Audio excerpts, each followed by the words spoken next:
কি রে মারা, শুনলাম নাকি তোর বিয়ে ঠিক হয়ে গেছে? হ্যাঁ, কিন্তু আপনি ইনভাইটেডই না। ছেলে কি কাজ করে? আরে জেনে কি করবেন, আপনি তো ইনভাইটেডই না। আজকালকার দিনে ছোট জামা প্যান্ট একদম পরবি না, ছেলেদের নজর একদম ভালো না। ছেলেদের তো জানি না কাকি, ছেলেদের থেকে তো দেখছি আপনার নজর বেশি খারাপ।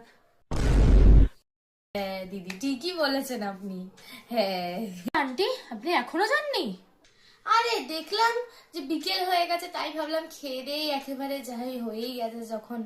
আরে কি আন্টি, কতদিন অন্যের বাড়িতে খাবেন? এবার তো যান নিজের রান্নাঘরেও। তো বাসনগুলো ভাববে আমার মালকিন কত ভালো, আমাদেরকে ইউজই করে না, আমরা কালোই হই না। এবার যান। হ্যাঁ আর কি, ওই কথাবার্তাই বলছিলাম যে এত পড়াশোনা করলে কিছু কাজ বাজ পেয়েছিস কিনা। আরে কি আন্টি, কখনো আপনার জানতে হয় ছেলে কি করছে, কখনো জানতে হয় আমি কি করছি। না না ঠিক আছে ঠিক আছে, না না না না ঠিক আছে, বলেই দিই, না বলে দিই, আমি আসছি, না আমি বলে আসছি। দিই, বলে দিই। হয়েছে, ড্রামা শেষ, এবার যান।